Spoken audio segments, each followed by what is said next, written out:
Hi everyone, Gray here, and on this video, papag-usapan natin ang credit card cash advance.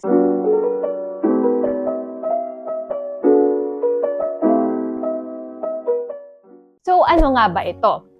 Credit card cash advance is basically yung paghiram natin ng pera from our credit card by withdrawing from an ATM. So, instant cash ito na makukuha natin from our credit card. This is a way to easily and conveniently withdraw cash instantly. Wow! Kasi alam naman natin na ang credit card is hindi siya physical cash na pwede nating gamitin.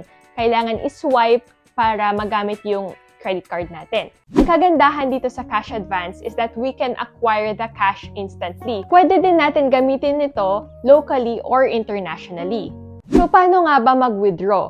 We withdraw using a special PIN na binigay ng bank sa atin. Usually, mini-mail yon separately sa atin after they send our credit card. Sa ibang banks, it takes a few months or a few weeks bago nila i-send. And then, if ever naman na nawala nyo yung PIN, pwede nyo i-request on the bank. Ang PIN, pwede din siyang palitan, so pwede nyo din naman i-request sa bank yon. Kapag mag-withdraw kayo, ang minimum is 500 pesos. And ang maximum will depend on the credit limit of your credit card.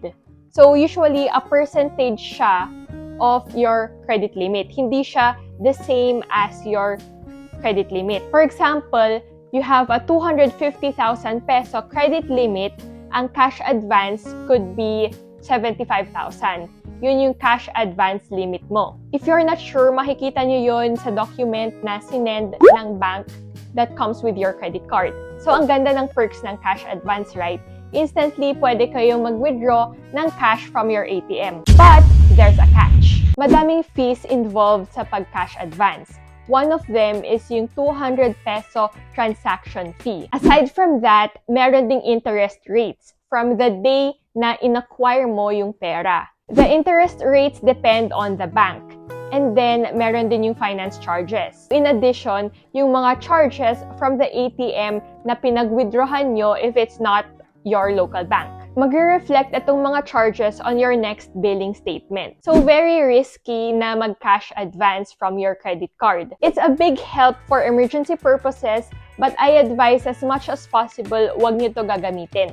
And if gamitin nyo man, make sure na mabayaran nyo agad to avoid such fees. And kapag hindi nyo kasi ito nabayaran, it will reflect also on your credit score. Makikita kasi dito ng bangko on how disciplined you are when managing your credit card. Personally, hindi ko pa natatry ang paggamit ng cash advances, but it's still something worth knowing in case kailanganin natin. Thank you guys for watching, and I hope you learned something on this video. For more credit card or finance tips, don't forget to subscribe and hit the notification bell. Thank you. Bye!